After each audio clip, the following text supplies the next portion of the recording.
Let's talk about how to make reading stick, how to make it stay. Until it's permanent, reading ability seems to come and go, or it doesn't come at all. Then what? Let's take a look at what's not working. We're going to back up, observe, reassess, and change tracks.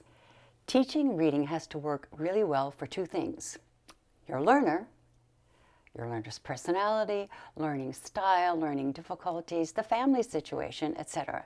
And secondly, the brain. That's all, really, just those two things. Now let's take a look at the subset of those two creatures, your learner and your learner's brain.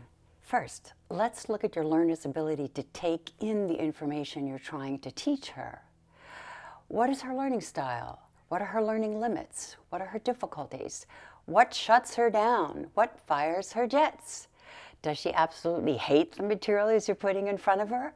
When does brain fatigue kick in? 10 minutes after you've started? 20 minutes? Now, there's a shortcut to answering all of these questions, and it's very simple. The next time you sit to teach her reading, record the session. Now, you've got to cover the device that you're recording on, whether it's your tablet, your iPhone, your computer.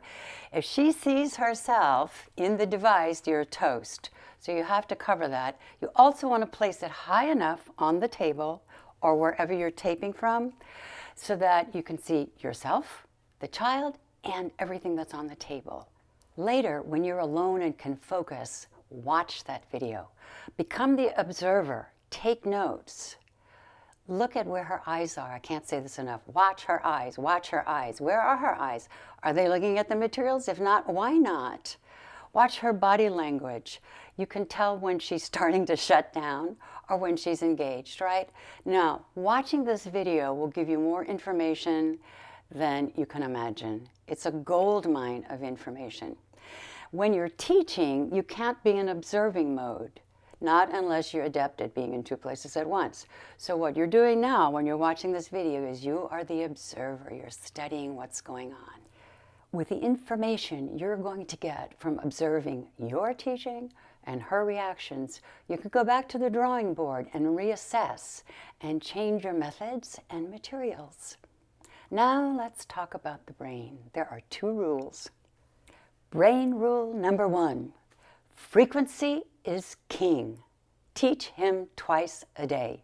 I don't care if it's 5 minutes twice a day. Teach him when he's captive in the morning at his breakfast bowl. Teach him when he's in the tub in the evening. It doesn't matter when, as long as you get that time in. Anyone can find 5 minutes twice a day in a 24-hour period. One mom I taught started the custom of teaching her son, who was 4 years old, his flashcards in bed in the early morning, and her son couldn't wait to run to her bed in the morning and read his flashcards. Now, obviously, that isn't the only time of day that she's teaching him, but he is learning to read, and he's 4 years old. Another mom kept his current flashcards in the car, and when she'd drive him to school in the morning, they would sit in the parking lot and go through his cards. He loved it, and it became a favorite ritual. Brain rule number 2. Use the fast flash technique for flashing cards to teach whole word reading. I've talked about this in other YouTube videos, and do is flash the cards. 1 per second is kind of slow. 2 per second if you're really good at it. It just takes practice.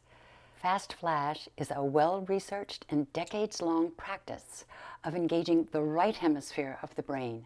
The right hemisphere needs speed to engage retention. So that's the basis of the fast flash method. It has everything to do with the brain. So practice and get fast at it.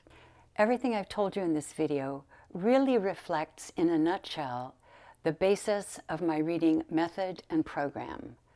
We go in through the heart and teach to the brain.